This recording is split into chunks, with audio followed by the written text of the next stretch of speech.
Hello, and welcome to another episode of Creating Cultures that Outperform. I hope you've been enjoying this series on artificial intelligence. We're doing another episode on the cost of enterprise-wide AI transformation this week. I'm here actually with George Pace, and Terry Mays is once again traveling and not able to join us this week. So I do hope she'll be back next week. I think she will. I'm here with George Pace. George is always keeping pace with technology and helping everyone around him keep pace.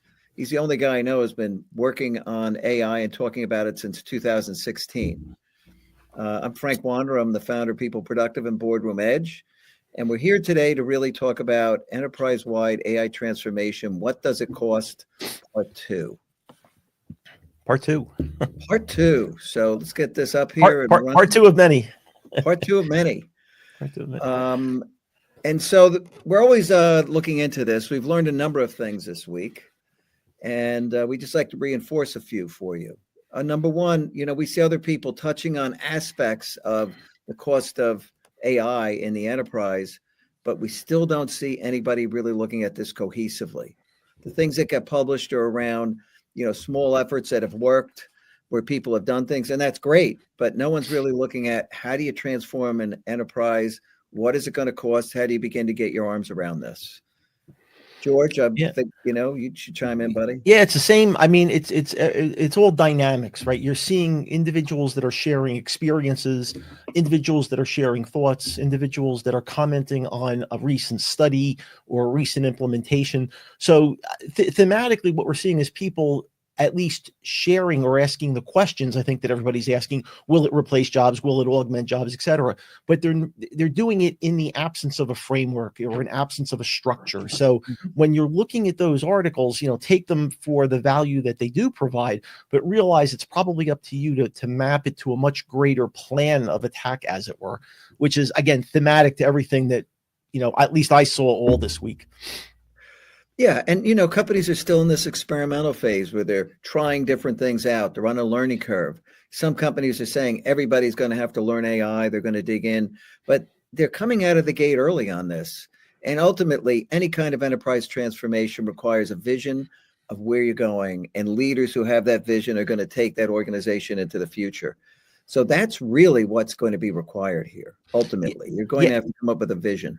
Yeah, and we really have to define vision, because vision is very different than I want this to happen. It really is an imagination or a reimagination of what that future state looks like. That's really the vision. So just saying, I want this or I want that, or here's a project, or, these one-offs that are done independently, they can help you in building a vision, but you really need to craft what does that vision look like? And the simplest one I can give you, that's, I think, applicable to almost any company, is what do you want your customer experience to look like? That's the vision. You have to determine what that vision is. Then the projects snap into it. Yeah. I mean, it's so important to move from the I get it to I see it. You literally have to see that vision and move out of the I get it phase.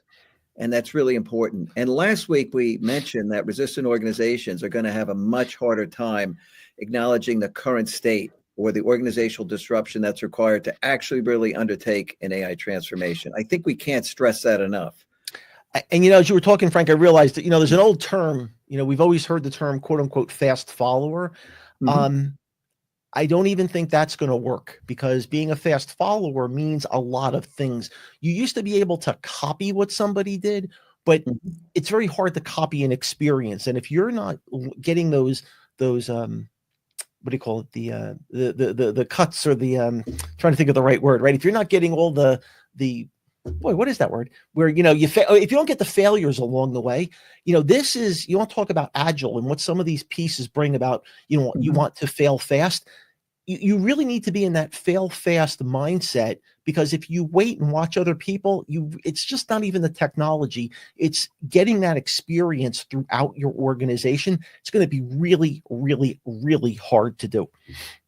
Yeah, I can't stress that enough. I think you're right on the money, George.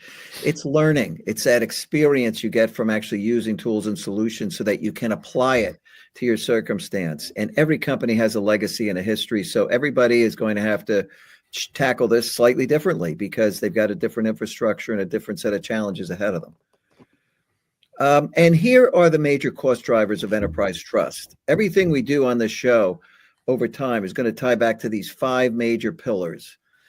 We've talked about them before. There's, strategic trust, people really trusting that executive leadership to fully enable the collective success of the organization. Organizational trust, going to trust every part of the enterprise to do the right thing, that you have trusted data. We trust the AI architecture and solutions with the technology, and then we trust our leaders and coworkers over here on the right. All of these enter into this as you go forward to undertake an enterprise-wide AI transformation. So these are going to be very, very important. Which is why this diagram is really so simple yet so powerful that if you take those one-off articles are not mapping, to a diagram or a framework such as this. So that's kind of one of the things as you're doing your reading, keep this model in front of you and say, where does this, these insights, where do they apply? Yeah, and ask questions. We're here. We do want to answer them. And so here are the recipe ingredients. We started going over this last week, and actually last week we covered capacity to change, ruthless prioritization, and institutional knowledge. Very important aspects of this. And then we get into this week, the talent to change, the investment to change, and demand management. Next week, you'll see on the bottom AI trust. We're going to do a whole show just on that. But why don't you dive in, George? Maybe you want to take the first. And this talent to change is one of my hot buttons at the end of the day. It's easy within an organization to say, we want people to have training, we want people to be trained. But the challenge is, what does that really mean? And, you may find that you have people that do work at home and they're off doing their own types of things. You want to mine that enthusiasm. You want to mine those people that are really in love, as it were, with what they do and the job that they do. And, when they talk about training and continuous learning, that's going to come at the expense of some BAU activities. So if you're really talking the talk on talent management, you really need to think about what do you want your organization to look like. And, oh, by the way, you can supplement some of this with consultants, which is kind of on the substandard, but you can't make it your be all and end all, because at the end of the day, it's too expensive and they go away. You need to take what those lessons learned to build the vision. But talent is, I can't emphasize, you've got the people likely on your staff, find out who they are. Yeah, find out who's really excited about this, who's reading about it, talking about it, trying out new tools. Give them bigger and bigger roles, and you can augment some of the work with consultants, like George said, but they are going away. And last week we talked about institutional knowledge. You've got to have the people who know and understand this, but also know and understand the environment they work in. And consultants don't ever bring any institutional knowledge with them, right? So they're missing half the puzzle right away. You've got to build this internally. Mm-hmm. And then on the investment side, investment is really driven by kind of the quality of the ingredients. What are you starting with? Where are you on your journey as you've been evolving technology in your company? Is this going to be one of these things that's not properly funded, so you can't really do it right? We've all seen that many, many times. And a lot of that comes down to the lack of ruthless prioritization. This is going to crowd out other stuff. There's no doubt about it. You've got to figure out what this really costs. What is the vision? Where are you going? And you've got to make sure that this thing is properly funded. And when strategy or plans are underfunded, which is a substandard ingredient, you don't really get where you need to go. And that's why so many digital transformations have failed to provide real return on investment, because they were underfunded. Nobody really had a vision of what it meant. I mean, how many years did people say, gee, what is digital transformation? What does that mean to us? And they never quite got it or understood it. And therefore, they didn't really put the funding in to get it done.